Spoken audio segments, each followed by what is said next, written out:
Well, hey guys, it helps if I actually click the little button that says add to stage when I'm ready to start the live stream. Guys, let me know if my volume's coming through okay. We got Margot in the chat. Good evening, Margot. It is good to see you. Digger's hanging out. Howdy, Digger. Happy Friday, everybody, every guys, you guys.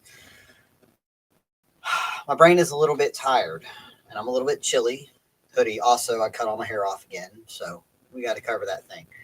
Um, we finally had our little cool down. It actually feels like fall after feeling, well, it was 80 degrees last week, and I was pissed off about it. But we're I tried. It is a full moon. Thank you, Margot. Yep, we still got a lot of. It's been overcast all day, so I might be able to kind of glimpse it between the clouds here in a little while. But yeah, last week was hot. I was tired of being hot. I was aggravated about it. This week has been considerably just more fall weather, and I was ready for it. Absolutely. Thursday we had a nice bit of rain, enough that I ended up rescheduling the job that I had on Thursday to today, which was no big deal. That all worked out because we really needed the rain. Again, we hadn't had anything since the hurricane, and we got very dusty again. It's shown me all the places that I need to keep moving compost to in terms of improving some of the pastures and just basically the yard around here. This dry end of summer and fall has made that real obvious. So let's see. Let me do my housekeeping real quick. Reminder for you folks in the Knoxville area. We're doing our homestead open house December 1st, Sunday, noon till 4 o'clock. Please don't come early, and please don't stay later unless I have asked you to. But looking forward to having some folks out here. I've already had a few RSVPs. It's gone out on the mailing list. So if you happen to hear this in the next couple of weeks, come on out. We're in West Knox County. If you look up Bluebird Hill Homestead on Google Maps, you won't find anything. But we are up here, and I can tell you how to find us. We'll show the gardens. We'll show the animal systems. We'll talk sheep. We will do we always have refreshments.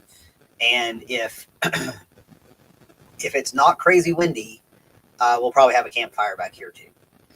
So looking forward to seeing folks. Traditionally, our December gatherings are always really well attended. I think last year's we had like 25 people. It was crazy, and it was nice too. It was it was a perfectly pleasant day. Cormac's joined us. Good to see you, sir. And there's Pippin. Happy Friday, Pippin. Thank you guys so much for hanging out. So that's the open house, December 1st. And then following that, really the next thing, though still a ways off, that's on my radar is the PIC Tennessee Conference in Franklin, Tennessee. That is a conference that is basically a part of the advocacy group that gets Tennessee-made products, food products, garden products, that sort of thing, onto store shelves. So we're kind of taking products, beyond selling off the farm or farm stands or selling at farmers markets and actually getting them into the grocery stores. They do a whole lot beyond that, and it's actually on my radar to better educate myself what they're all about. But I have been invited to be at that conference to present on a regenerative pasture development from the very beginning. And I'm also going to do a talk on frugal homesteading. So I've been gathering my notes on those. If you guys have, I know we got the frugal lady in here right now. Margot, if you have a few thoughts about frugal homesteading, feel free to email them over. I'll be happy to give you credit. And this will be about a 45-minute talk. So I need to, start putting together my outline for that and that sort of thing. I really had the frugal homesteading thing down at the urban place. Admittedly, in the last 4 years being here on this farm, it's just been easier at times to spend money on things. But I've repurposed a lot of stuff, and I'm using a lot of materials off the land. And here in a minute, I'm going to tell you about a big old repurposing event that my brother and I are fixing to take on. So we're still, I mean, comparatively speaking, yes, we're frugal here. We definitely are. I don't immediately try to solve a problem with money or a purchase. I do try to find other ways, unless it's just absolutely urgent. Uh, but in most cases, that's not the case. Margot says she's cheap. That's okay. That is not a dang thing wrong with that. Um, I mean, my thing here is that my business is successful.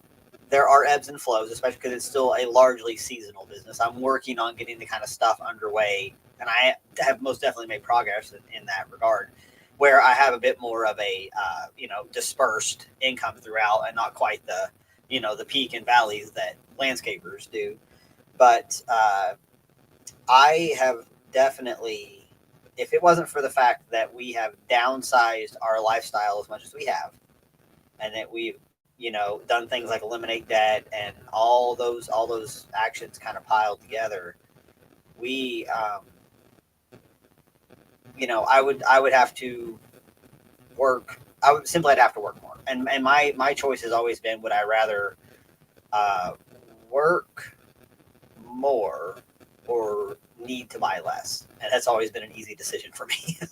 So whether it was in job land or wage work or running the business here now. Um, I think I forgot to actually say anything about it in my group or anywhere, except maybe it was in another discussion group. But October was 5 years since I had left EMS, and I tell you that went kind of fast. So I have now been out of the field for 1/3 of the time that I was in it. So that's already starting to feel like a whole different, um,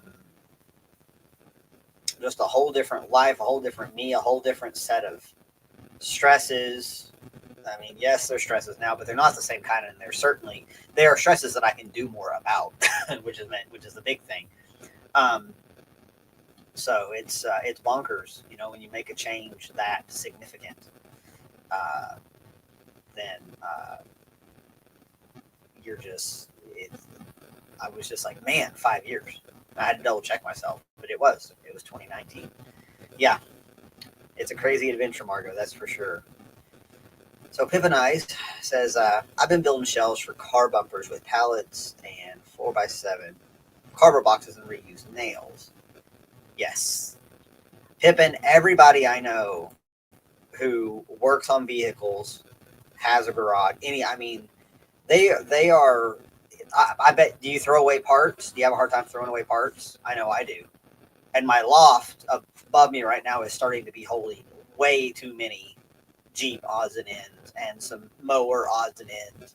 And it's like, do I really need to hang on to that broken throttle cable? I'm probably going to coil it up and put it in my toolbox, because you never know when you need to clean something out with a cable that's larger than a guitar string, which is all I have in there right now. So it's just like wind up with so much stuff, and you can find yourself falling down the other side of it, which is undesirable. I'm also, as frugal as I am, I hang on to things to repurpose and whatnot. I also can be pretty harsh about ditching stuff when it's time for it to go. And having a small shop and a small home makes that a little bit easier. Because one thing I'm not going to be doing is adding quote unquote storage space, not for junk, maybe for tools, but not just stuff. So yeah, Margo says she has a hard time throwing away stuff, but getting better at it. The year is, that's kind of that seems to be a good. I will do that with clothes. Like if you haven't used it in a year, then it's not even a seasonal thing. It's just hanging around. So um, it's like I have all these pairs of jeans that I keep meaning to donate, because it turns out I don't ever wear jeans again. I need more pockets than are on a pair of jeans. And I can't, with this big old honking phone, it doesn't fit in any jeans pockets. And every time I wear jeans, I'm like, I feel completely unprepared right now. So yeah, I'm going to be donating some stuff. Because apparently jeans are not part of my lifestyle anymore. I used to go out, and when I go out now, I basically have two nice pair of slacks that I put on. Like if I'm going to do a presentation or something like that, I have two khaki slacks, and then I have my nice cargos that haven't been in the mud and in the grease. And, there's only so many t-shirts a guy needs. I turned a bunch of t-shirts into rags recently. So yeah, managing one's stuff can be a full-time endeavor, and that says a lot about our culture that I don't think I want to get into right now. On the car parts question, nice. Pippin sold $1,500 in Hemi charger parts, and you don't have a Hemi or a charger. Well, there you go. Now somebody does. Tires, rims, off-road bumper, and a dozen scratched windshields. Yeah. I mean, I get it. My brother's kind of the same way. He will, he'll get on Marketplace, and he's really good at wheeling and dealing. And there kind of comes a time where there's sort of like an accumulation of stuff, up around his spot on the property, his shop, and he'll find that he'll either wait until scrap metal prices are pretty decent and do stuff like that, like actual scrap, or he's pretty good at flipping stuff. I admire people that can flip stuff on Marketplace. I've got a few things that I could list on there right now, but my God, dealing with people, that's one of those things. I'll end up doing it in January when I'm slow enough that I feel like I can deal with people. Because right now I can't handle the back and forth. Is it available? All that kind of stuff. Here's a frugality tip: cutting old t-shirts into strips and using them as plant ties. And that is a great idea. That is a wonderful idea. And I will probably repurpose some of those shirts just for that, because I'm going to need them. I've got a whole bunch of perennials and trees that will be going in. Not to mention tying up tomatoes and things like that when we get back around to that time of year. So be frugal, guys. It's frugality equals more freedom. More freedom in my book. All right. Let's see. I got announcements. Yeah, we're good on that. So a little bit of farm news, maybe more than a little bit. So for a few weeks now, I've been trying to catch sheep.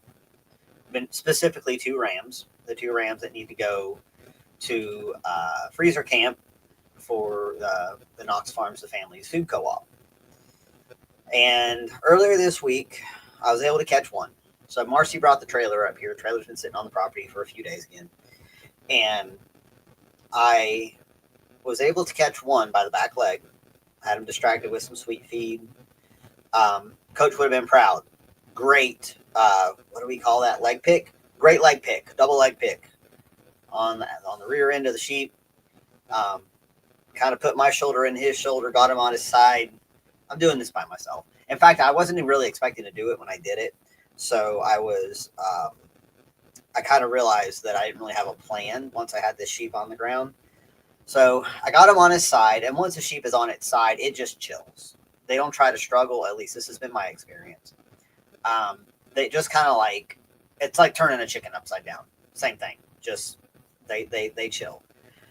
So I had him on his side, and I was kind of kneeling over him and scratching his head and talking to him. And I was like, all right, now we got to get you in the trailer.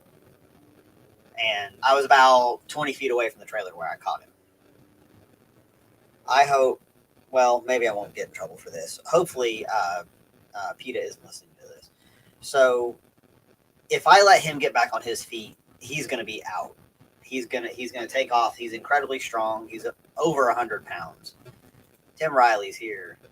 Hey, Tim, good to have you, buddy. So I got to keep this sheep on his side.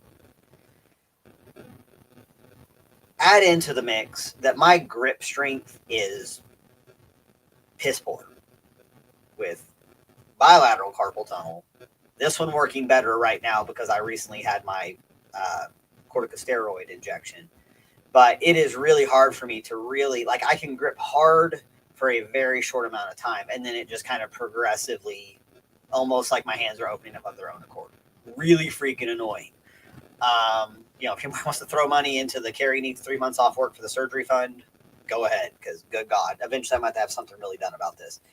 So, and I've got, two back legs, two back ankles in one hand, sort of, two front ankles in my right hand. So what I end up doing is I kind of keep a grip on his legs, and I keep him on his back, and I sort of walk him. So I kind of put like his pelvis on the ground, and then I pivot him, and then I put his shoulders on the ground. And I do this all the way to the trailer. And once we got to the edge of the trailer, which doesn't have a ramp or anything, I kind of just shoulder shoved him in and jumped in behind him so he couldn't get back out, and then put him back behind the little divider that's inside of the trailer. So I got him in. I was like, oh, I felt, so accomplished all by myself. And just kind of realized, I was like, well, I'm on a roll. Let me see if I can catch the other one. I got this one. Let me try to catch the other one. Didn't happen. The other one is super wary, does not want to interact with me, doesn't really care about sweet feed, isn't all that curious about it. Very, very standoffish. But I've got this first sheep in the trailer, and I really need to get the second sheep before anybody's going to come out and pick them up. So the next day, Tyler came up and helped me, and we tried different methods. It even involved a lasso, without result. And at this point, all the sheep were starting to get pretty agitated, and I don't want that. I don't want them stressed out at all. So I just said, abort. Let's figure out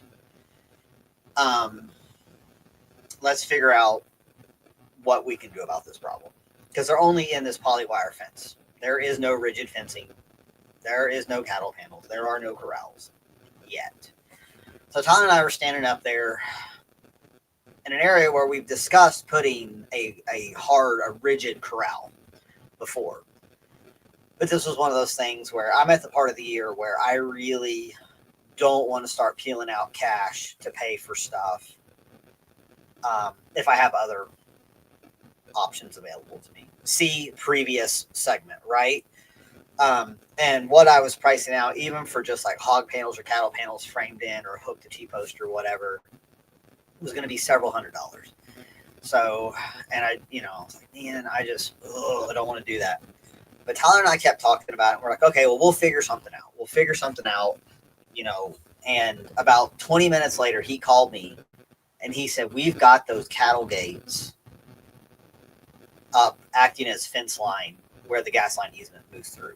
And we can use those. They're ours. And we can just put up some barbed wire and place these cattle gates. And it's one of those silliest things, because I see these gates all the time. And it just never occurred to me that we could repurpose them for something else. So these are the kind, like some people call them tube gates. They're anywhere. I think we have some that are 10 feet, some that are 12. Those are your common dimensions. And excuse me. And so we talked it over. Tyler went out and counted them. He counted, I think, 11.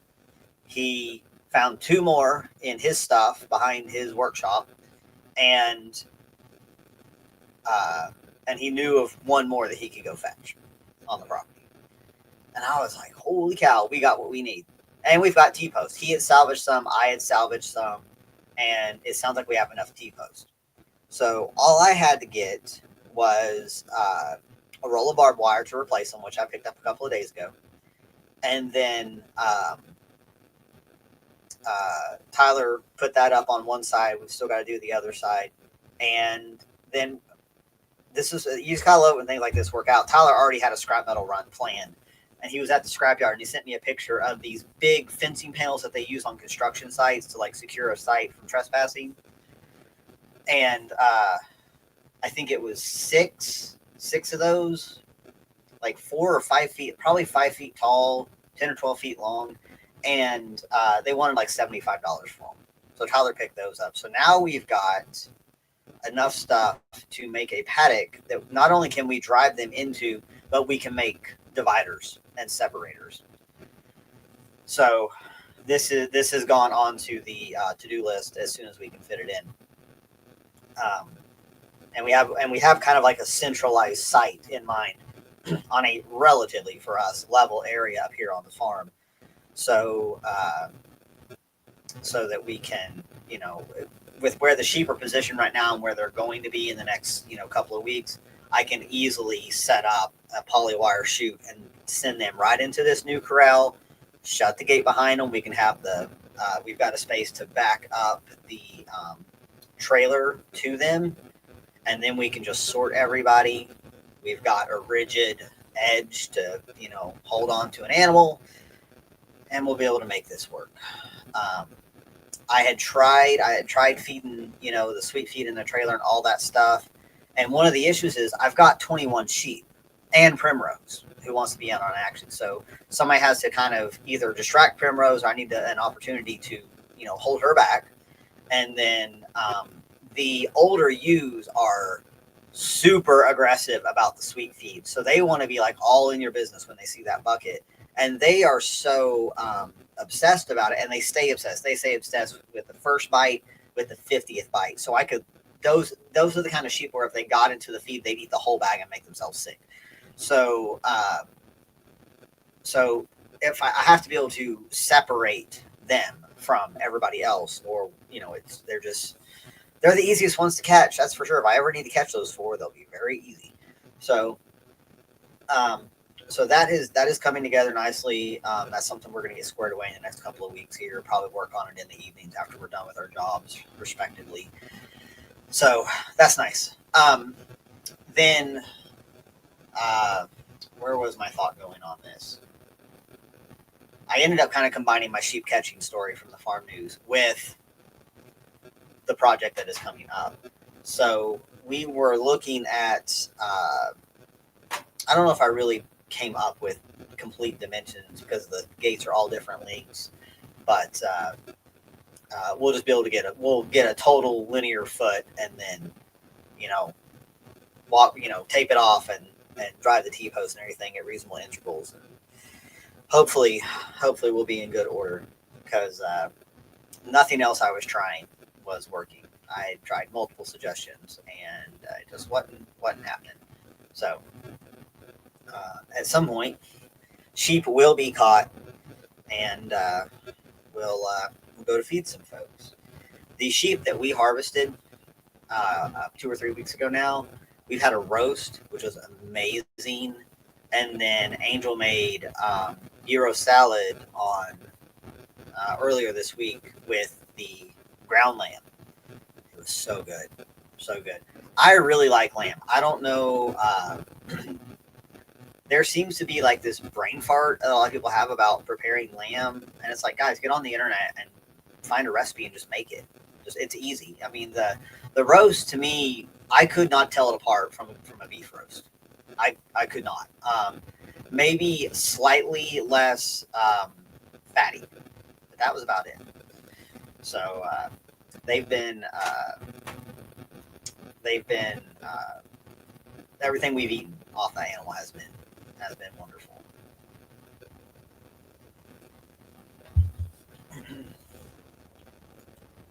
Margot's asking how we make that.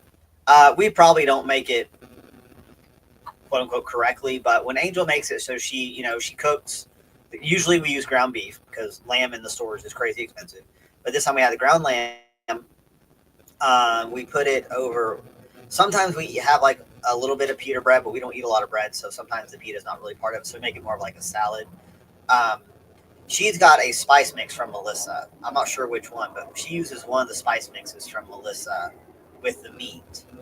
And then we usually do, so this last one we had cucumber, shallots, tomatoes, and most of this came from the garden too. The lettuces came from the garden. And sometimes we throw some olives in there. It kind of depends. So it's it's an East Tennessee version of it, but it's good. It's one of my favorite meals. Um, I'll ask her. I'll ask her, Margot, about what spice mix she uses, um, because it's man, it's good. Uh, and I tell you what, when I this ground lamb, I couldn't tell the difference between it and like a lower fat content ground beef. But that, I mean, that's me. And maybe it matters, what kind of lamb you're getting from the store. Something that's been on a grain diet or something that's been moving around the pasture. So, uh, yeah. But all that to say, the whole like my palate is not picky and incredibly tolerant of all kinds of stuff. There's not much that really grosses me out. I like really robust flavors. I like spicy stuff. I like really funky ferment, weird cheeses. I'm into all that kind of stuff. So, if you're somebody that's got a bit more of a particular palate or set of taste buds, I could see where, you have to really plan how you're making something. But yeah, I'll find out for you. A little bit more farm news going on here. If all goes well, we are going to be digging a wallopini tomorrow. So Tyler hollered at me the other day, said that he was going to be renting a machine to get some work done, and he sent me a picture of a wallopini, and he was like, "Can we do this?" Because he wants to be able, he's growing more of his own food too, and he wants to be able to extend his season to one. And I was like, "Heck yeah, we got so much hillside around here, we can do this." So if you guys don't know, wallopini is basically a underground structure with like a greenhouse roof on top, clear panels or glass or whatever you got. You block in or frame in or somehow reinforce your earth walls, and you can walk right into it. So you dig it into the hillside so that you can walk right into it. And we've got a lot of hillside here, so I told Tyler, let's do it. He's got that mini excavator. And I've I'm fairly certain a spot. We're gonna measure it tomorrow, but I've got a spot that kind of comes this lower swale that kind of terminates my zone one. Uh, has kind of collapsed and leveled out over the years, and I think we're going to be able to dig right into that. That will put it right between my fodder tree plot, and we're talking about 30 feet downhill from that. My fodder tree plot and my garden, and about 30 feet away on contour from my little greenhouse. So perfect spot for it. And it faces south-southeast. Important point there. It is a site that will get full sun even in the shortest days of the year. So, yeah, we are going to be digging into the hillside tomorrow. I'm really excited about it. We haven't really done kind of a bigger farm project in a while, so I'm stoked about that. And we surveyed, again, Tyler's leftovers. He's got wall block. He counted like a pound and a half or something. I think it's enough to block it in. It'll be a little mix and match, but I don't care. So that'll be something. That's one of those things where we can go ahead and dig it. I can erect a temporary roof over it so it doesn't collect water, and then that's something I can work on the wintertime. Setting the block, because they're the giant wall blocks. They're like 70 pounds or something. So you don't want to.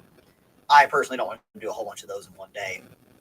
But yeah, so if all goes well, we'll have a big old hole, a big old hole in the below the garden. And now, while I'm thinking about it, I wonder if I could put in a request for a couple of micro ponds. Tyler basically said he needed it for several reasons. He was like, let's get it for the weekend and knock out a bunch of stuff at home. So I'm down for that. Wallopini. Paul Wheaton, they've got a version. They call it the Wafati, WAFITI, ATI, I think. And I think it's similar, but it's got a rocket mass heater in there, and I think they've got their setup as like a living space and a greenhouse. So we're talking like big. Mine's, it's going to be small, but it'll be there. So I'm pretty excited about that. Um, Otherwise, shed roof is, I've got the, I guess I'm going to call them the rafters. I'm probably using the wrong term, but the ones that go vertically across. Um, I've got those assembled and up there. I need to get them on their short ends, measure, space them appropriately, and secure them. But I did get them up there after I ran down to Teleco on Tuesday evening to pick up some cutoffs from a sawmill yard that was generously given to me. So I made the after dark track, which I'm not a fan of doing, but I did it for free wood because that would have been $250 worth of wood, easy, maybe more. So yeah, just did a little bit of driving, listened to some podcasts instead. That's one of those. I've got them up there so that anytime I feel like going up the ladder, I can get them tipped on their ends, get them spaced and everything, and start screwing them in. But we've been Thursday was too wet to be on a ladder, and then today I was gone all day on this installation. So it'll get done when it gets done. I have plenty of firewood, and we've kept it in the high tunnel this whole time. So the wood shed / drying area is a nice to have, and as long as I have it in service by spring, I'll be good to go. And finally, in the farm news, my bagged leaf collection is in full swing. I actually didn't reach out to anybody new this year. 3 people from last year contacted me, and that works. If anybody else reaches out to me, I'll probably say yes. But I've got 3 folks literally like a mile and a half from the farm, and I just go by, pick them up off the curb, and I've just been stashing them by the compost areas. I wound up with so many last year. It took me a while to go through them all, and by the time I got to the bottom of the stack, they were slimy and anaerobic. So from being encased in plastic. So these I plan to deploy a little bit quicker and not let them stack up on me, because I ended up having a big old bare spot of soil that I've since covered over, but not really. I don't necessarily need as many as I got last year, and I spent a good bit of time picking them up last year. Socrates Garden is here. Good to have you. Thank you for stopping in. So that's I think I got you guys caught up on farm news. So the main topic that I wanted to cover for the evening was what I personally do as I'm heading towards dormant season, or I kind of have this in mind. So for those of us who kind of have seasonal work where we know we're going to slow down at a certain time, it's important to stay busy with things, because I also don't do well not doing anything. And it's a little bit harder for me to get myself motivated when it's cold and usually wet here. So I've learned this since I started this in 2020. I have my wintertime list, and it's anything from little piddly things, little repairs that need to be done, to slightly larger projects, and then kind of ongoing wood chipping and mulching and things like that. So I was going to share with you guys a good portion of my list as kind of like a general.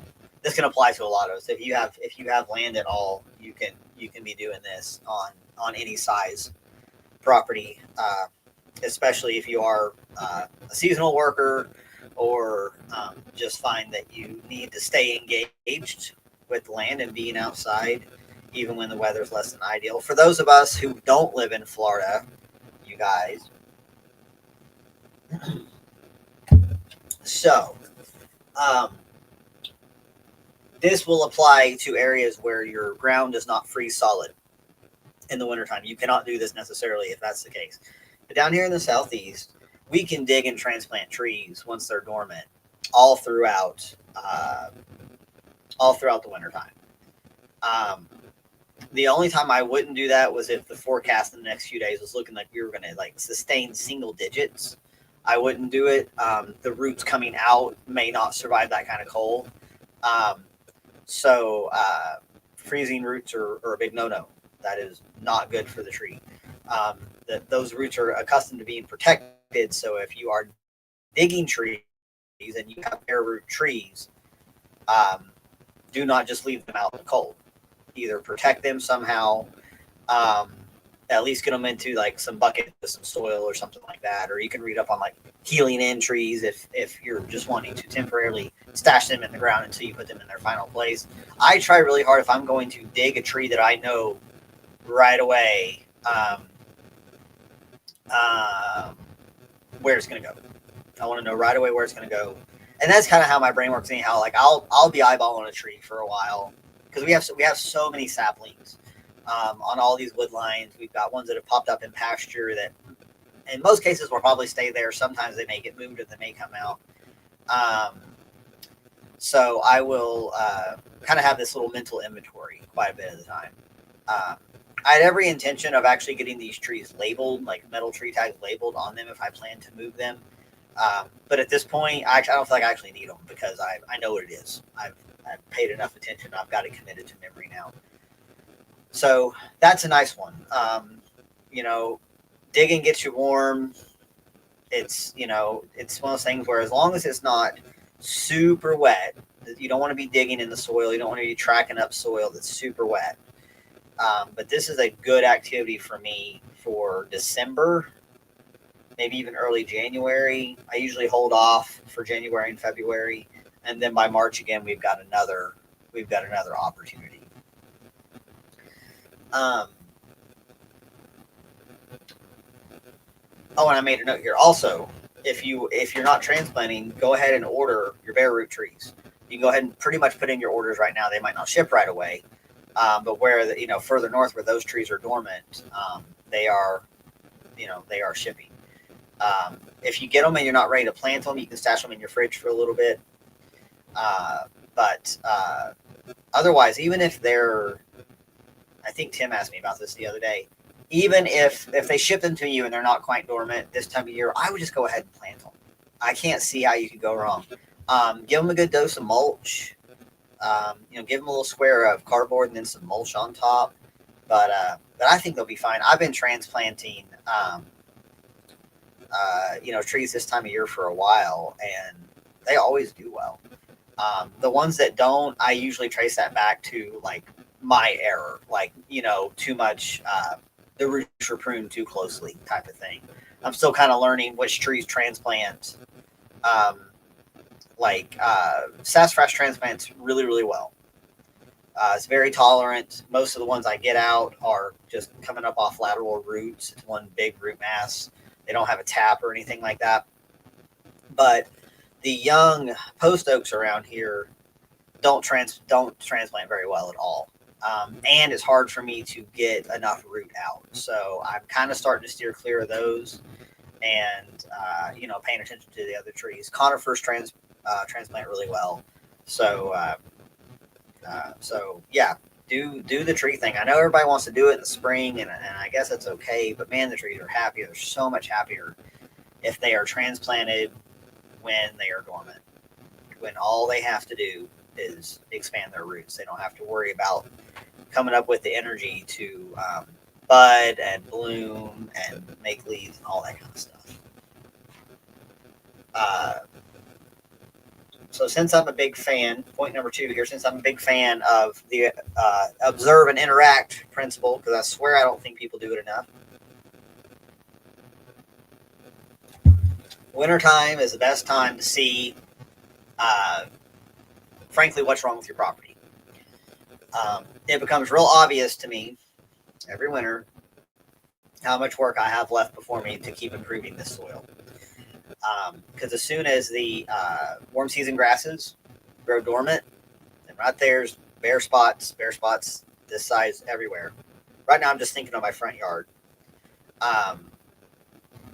It's just, and you got to remember, my front yard, it was just ancient pasture when we came up here. There has never been sod or grass seed sown or anything like that. So, um, those warm season grasses die off and nothing takes its place. No cool season grass, no little forb, no, chickweed, nothing. And those are the areas that I need to either seed or cover crop, or apply compost and or carbon to. So, or some combination of those. That's kind of a whole thing on its own. Go take Jack's course. I'll get to that in a minute. If you want to dive deep into your cover cropping. So, when everything has died back, or most things have died back, you can really see things.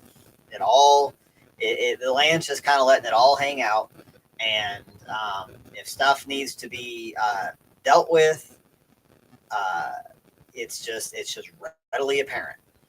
So I think maybe that's why I have so much of a hard time, like emotionally. Like I kind of, I have to work really hard not to be in a funk in the wintertime, low vitamin D and all that kind of stuff.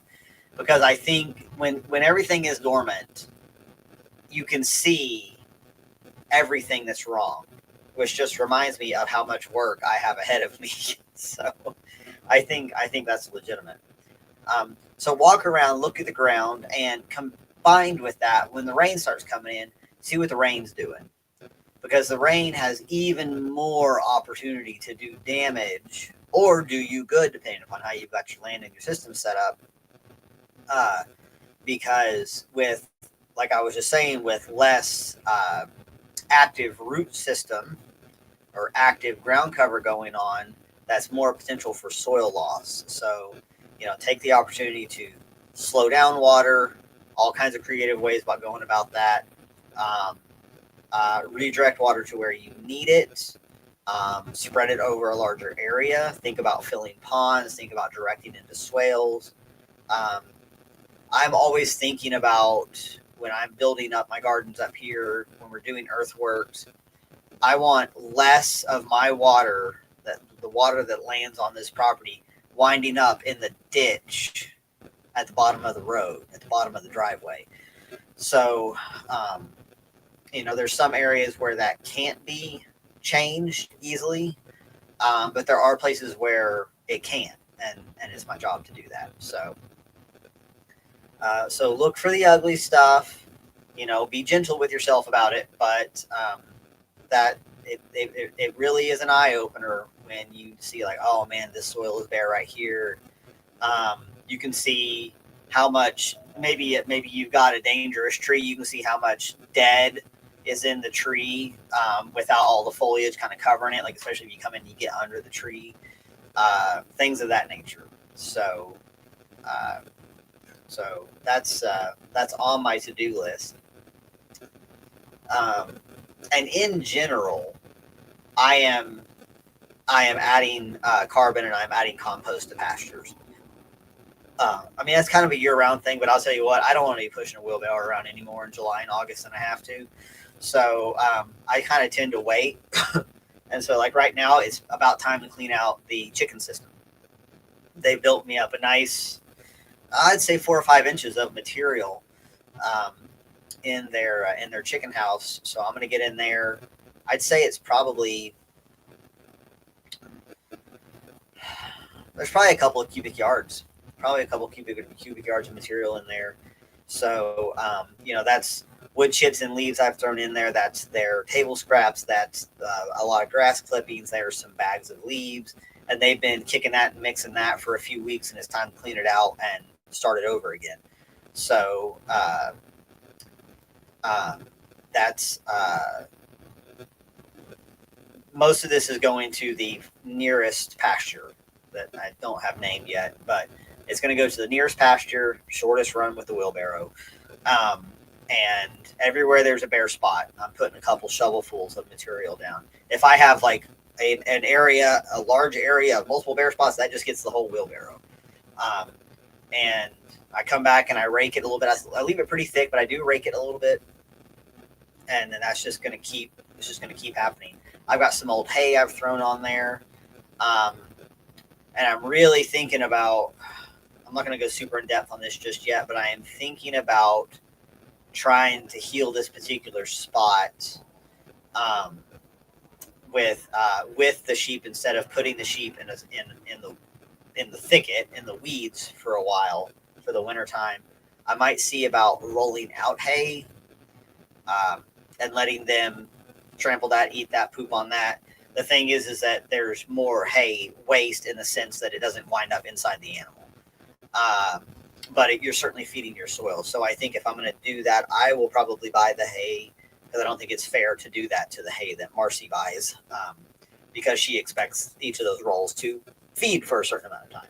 So, and that's something you can do. You can get a hold of, even if you're not feeding hay to animals, you can get a hold of old rolls of hay and just roll them out. And there's all kinds of homemade contraptions to even like running a spike through the roll and chaining it off and driving your vehicle and just unrolling the whole thing you're super mulching. I mean, you're feeding the soil so well. I've got a couple of to watch season where I know that I had a straw bale or hay roll setting for the sheep, and now that I know, if I decide to feed hay in the field, seeing what that carbon matter did in this one spot that was by no means the worst spot at all. Now I want to place my hay more strategically. So even if I'm going to be feeding them while they're still out in the pasture. When it comes to the sheep, I mean, I think I'm going to be able to take them one more loop through the adjacent 7 acres before I put them into the cedars for the wintertime. So, and if I decide to do the hay thing, it's a pretty straight shot to build them a chute across the driveway and try it again. So, you guys got me thinking out loud there, but I'm going to answer a good question here in a minute. But yeah, still, I'm really starting to dial in my creative process in working with these sheep and all the things that they can do for the property. So it's enjoyable, and I'm glad I get to do this presentation at the Pick Tennessee conference because I feel like my early learning curve has been so intensive. I feel like there is so much information to convey that the guys who've been doing this a long time, they don't remember this so much. Or maybe they remember it, but they don't think to talk about it too much, or maybe people don't ask them. So I want to take this early where all this stuff is making a really big impression on me. Like, how when something happens to you for the first time, you always remember it. This has been a really memorable year and a half of running these sheep. So that's why I'm glad I've been taking as many notes and talking about it as much as I have been. So, because I think there's a lot to teach there, a lot to teach for, putting sheep on kind of crappy pasture when you have very little idea of what you're actually doing. So, in that regard. So, yeah, we'll stick with it. All right. So, Hippocrates says, I'm assuming that putting the round bale in the middle of the spot and putting a stick of dynamite in it is not an option. It's an option. I don't know where to find any dynamite, though. How many, M80s do I have to put in there to blow it apart? If I stuff a bunch of those in there, because you got the big fireworks store just across the county line. Yeah. Somebody's done it. It's on YouTube, I bet. Somebody's wanted to know. I mean, they do it with pumpkins. So, yeah. I guess, with rolling it, if you do it right, you can follow the contour with it, right? Instead of just blowing it all willy-nilly. But I like the visual. Though. Margo says 3 M80s. I need 3 M80s to blow up a hay bale. Marcy's going to get mad if I start blowing up her round bales. Okie dokie. More about dormant season. So, you can build your garden beds, and that's whether you're assembling the metal ones or you're actually building, you're framing out, with cedar wood or whatever. selling them, making them and selling them on Facebook Marketplace. But what that means for me most of the time is it's just doing the cardboard and wood chips, the thing that I never shut the hell up about. I just keep doing that. I have enough room to expand the gardens and the food forest a good many feet in all directions, pretty much. So, so as I just do it, just I kind of accumulate some of what I need, get out there at the wheelbarrow, move it. That's one of those things where even on a dreary day, if it's not rainy, I don't mind doing that because it still feels good to be outside. And I'll put my grounding shoes on and some wool socks, and it's a nice recharge. So you can always be building your soil.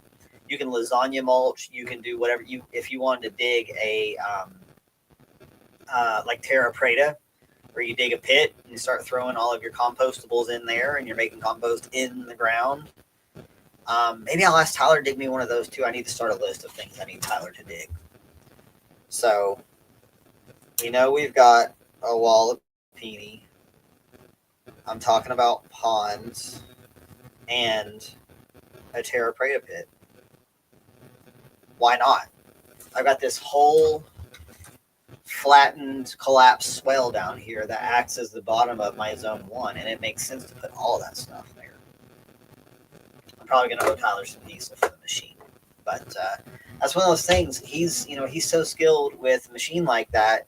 A lot of stuff gets done in a very short amount of time, and it makes me happy. So,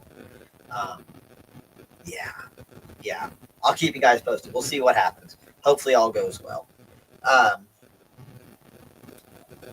Another dormant season option, and the only time I really ever want to do this on the farm, I'll do it for pay elsewhere, but I'll, in the summertime. But around here, is basically the invasive management. And this largely comes down to the calorie pear, the tree of heaven, some privet, more than some, but at least I'm using the sheep to manage the privet too. Bush honeysuckle, those are the big 4 buttholes around here. Big 4 butthole plants that I don't want, that don't really serve the wildlife all that well, and that endlessly reproduce themselves and outcompete things I would rather have. So if I am just cutting, I would prefer to do all chainsaw work in the wintertime, as long as it's safe. It's not too wet to walk outside. That's always where we have to strike the balance, because sometimes our winters can be, late winters more so, can be pretty wet. I don't like running a chainsaw when it's hot outside. I don't like working when it's hot outside, to be frank, but I especially don't like doing stuff like that. My patience is shorter when I am hot. And when I am doing invasive removal and chainsaw work, I am always getting, you're getting sawdust spit in your face. You're getting whacked in the face by branches. All that kind of stuff is going on. So if I am not hot and already irritable, that is good. So I prefer to do all that kind of stuff in the wintertime. And I kind of have a target area right now. It feels like there's so much to deal with on our 10 acres, but I just decided I will just like your permaculture zones, I will address what's close first. So basically I'm getting into the edge of my zone 2, and I keep just pushing out like a shockwave. Yeah, Margaret says Brian doesn't like to be hot either. I just don't do well with it. It's just I wish I wasn't this way, and I haven't always been this way. So I'm kind of wondering like if it's an age thing or like hormones or what. But I just feel like I have a hair trigger when I'm hot, and I'm constantly trying not to be hot. So that's chainsaw work in the wintertime when at all possible.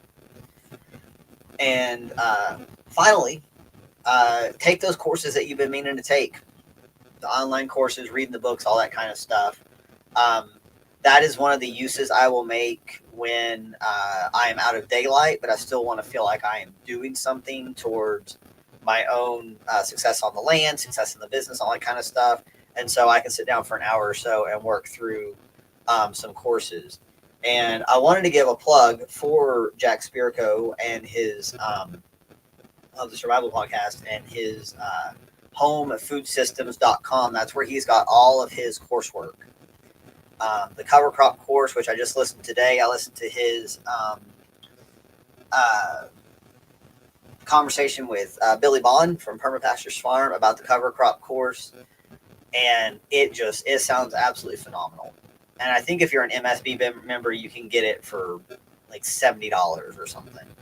I've already talked to several people who have taken it that really praised it.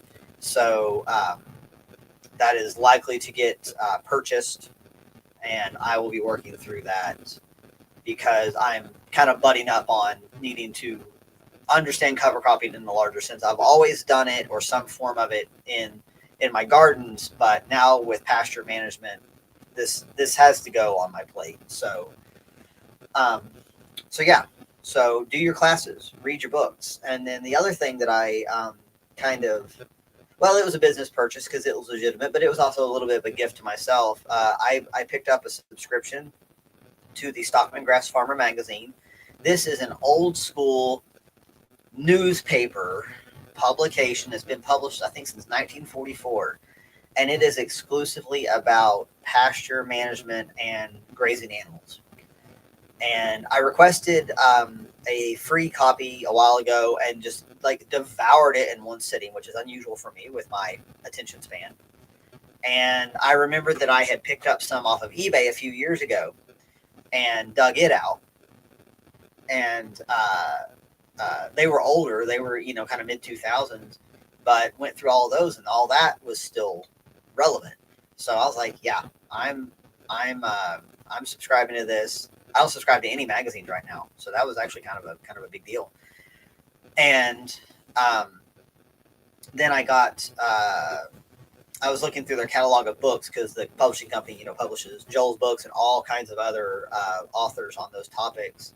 So I picked up The Practical Shepherd, and I am blanking on the author's name right now, so my apologies for that. But he has a column, and I've listened to him on some podcasts and whatnot. And I don't have a sheep book. I don't.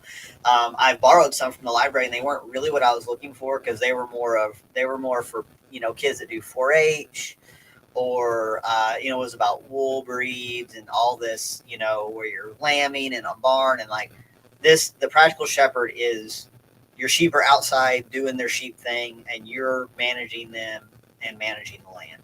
So I am really looking forward to reading that because that's what I need. A lot of this conventional stuff is not very useful to me. So Hippocrates says Henry Stevens Randall. I'm not sure that's it. It's going to drive me crazy now, so I'm going to pull the internet real quick.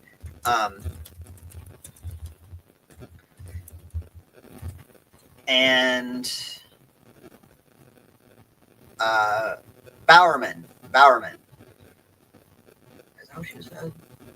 I'll have to look up and see who Henry Stevens Randall is, Hippocrates, because I'm sure if you're bringing it up, it's somebody I need to know about. Abram Bowerman wrote The Practical Shepherd, and I'll drop this in the notes here. So I was at Nicole's a few weeks ago for the tree class, and I was looking through her sheep books, and they were useful, and they were like high level, diagnosing problems, illnesses, things like that. But they didn't feel right for me, so I'm excited to be reading this. I think it's going to be useful because I'm all on this at this point. Even though I've had my moments of frustration with the sheep, like catching rams. Overall, I'm so happy to have them on the land, and I'm just like almost always thinking about how I can improve their management and understand them better and kind of work with them better. So I'll let you guys know what my impressions are of that book after I've had a chance to go through it. I want to jump back here. Hippocrates is talking about Jack's course, permaculture principles. and the Johnson Sioux compost. Yeah, so I think the permaculture principles one is free. So if you want to kind of get an idea of what his courses are like, um, I should do that one too, just because I'm finding myself explaining these principles to people rather frequently. And, I've got a bit of the, what we've all kind of memorized from it. And then I try to use my real world examples when I'm expanding upon it. So it'll be good to hear Jack's take on it as well.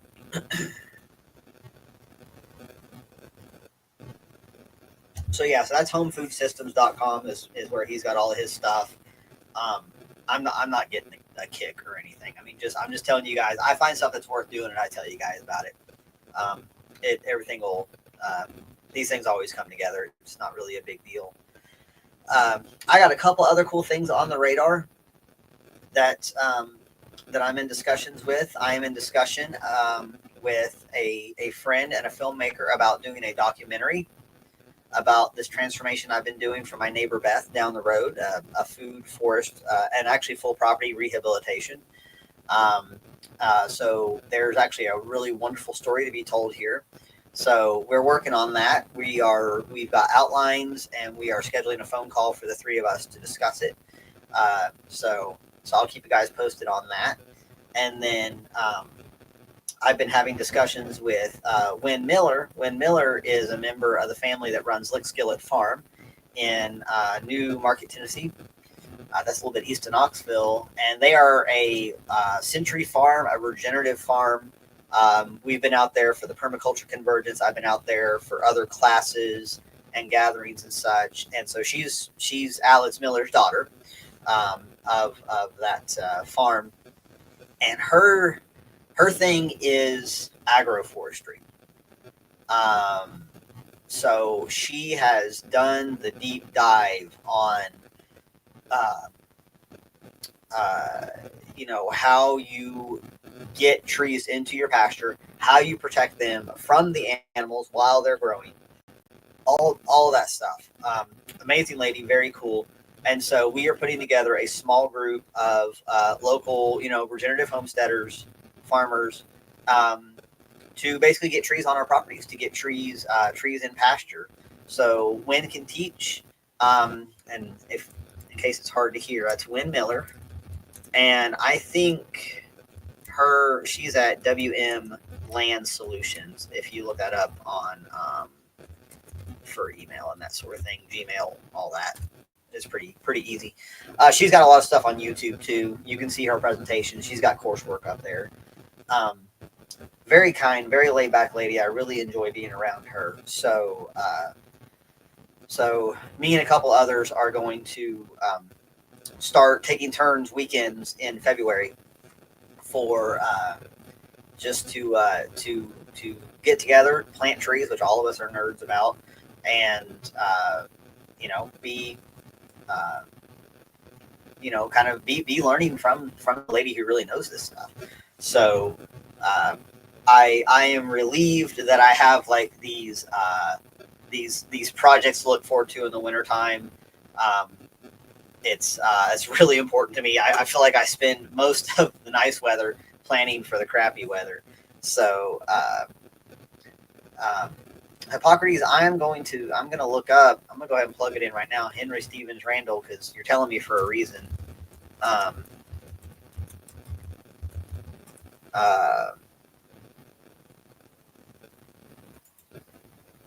Oh, we got somebody old school. Okay. He was a agriculturalist, writer, educator, and politician. Lived from May 1811 to 1876. Okay. Okay, he's known for his agricultural periodicals, Sheep Husbandry, and interesting. He also wrote The Practical Shepherd. All right, so I might have to see if I can get a hold of the copy from 1863 and do a compare and contrast of two different books of the same title. That's pretty neat. Thank you for letting me know about that. Yeah. Oh, yeah. If you plug that into Amazon, I don't think. Well, I think. I think Bowerman's book is on Amazon, but I ordered it through Stockman's website so that they would, get the money. Uh, but yeah, there is that old one. I wonder if I bet that book. I bet the old Practical Shepherd is open source. I'll have to look that up on Archive. That'd be cool. Because you got to think about it. If you look at basically when we're talking about animal husbandry, regenerative animal husbandry, you have to look at least pre World War II and perhaps even pre 1900 because uh, before fossil fuels were a thing, because that's when everything changed. So you think about it, people just move their animals around, even if especially if they were semi-nomadic. You've got these stories of buffalo drives, and by the natives, not by buffalo drives to kill buffalo. That was god awful. What a horrible time in our history. But there's a lot of evidence that humans have always kind of moved animals around and took animals with them if they were going to move somewhere else, because they knew they didn't really maybe know what genetics were, but they knew they had a good thing going and they wanted to keep propagating it. So yeah, oh man, I love the point you're making here. Um, Nature doesn't change as fast as technology, and we forget that sometimes. Biological solutions that worked a couple of 100 years ago should still work if the ecosystem hasn't been completely foobar. Yeah, and on that note, if you guys have been following Billy Bond's work, he is working on what it's going to take to remediate.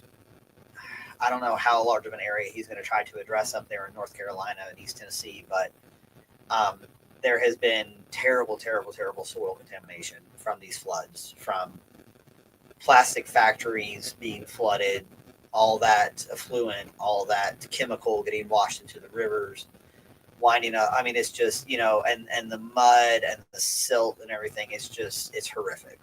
It is horrific. And Billy, in his most undefeatable way, is working on how they can scale up compost making to start healing the land. And then be following up with cover cropping and planting and all of that. So, yeah, all we really have to do is let's not lose track of that old technology, that original technology, where people were operating mostly within the realm of common sense when it came to just about everything. Just about everything. Socrates says his greatest challenge will be people that want instant solutions, and nature is like the clown in living color. Homie, don't play that game. My dad will quote that all the time. But yeah, that's really true. Something that got wrecked in a matter of hours is going to take, I don't know how long. I mean, I can't even get my head around it personally, and I haven't even seen it with my own two eyes. And frankly, I don't know if I don't think I can handle that right now, to be honest. I have thought about it several times going up there, uh, but it's been kind of a heavy year for this family. So uh, I don't think I can put that particular burden on myself right now to see that destruction uh, with my own two eyes. But what I am doing is I am keeping my ears out, and I am passing along resources and ideas and making connections for Billy and for those people. So I was able to kick some information over his way that he was looking for because of contacts that I have, and I've got some more. I've got a notepad going. I've got a notepad on my phone going on how I can help with that. And eventually, I'll probably be able to get up there. I'd really like to get up there when it's time to start planting stuff again, so that's kind of really my thing. But yeah, guys, we got a responsibility, all of us, to keep paying attention to this and not let certain things take over those lands. I'll be vague here, but I'm sure you can pick up what I'm throwing down. People of Appalachia are very resilient, very smart, resourceful. Some of the best people in the world. So that's there is an attempt to change the culture out there. We'll put it that way. So I want to be part of protecting that and creating the solution there. And yeah, I mean, Hippocrates is right. It's not going to be restored, but it can be healed. And you know, nature does have her own form of scar tissue. So yeah, I mean, what happened is, you know, that will be apparent to geologists if we still have geologists hundreds or thousands of years from now. Who knows what humanity's up to by that time, but they will be able to tell that something catastrophic happened. So the idea is that we help nature heal, that we don't make it worse. So and I think in a lot of ways you are building good associations on multiple levels when you engage in that work on absolutely any level at all. Um, you're kind of like in the creator's good graces is perhaps how I'll put that. So I'm gonna wrap it up with what Margot said here. Everything can be healed with patience and time and work, and that is 100% true. So yeah, guys, I'm gonna wrap it up here. It's been a long day, but a successful day. I built a garden bed that I'm really happy with, and even better, my customer was happy with. And that is Margot's birthday. Happy birthday. I remember seeing that this morning. I hope you've had an excellent day. Thank you for spending a little bit of it with us. Everybody have a great weekend. Take care of yourselves. Holler at me if I can help you with anything. And we will talk to you next time.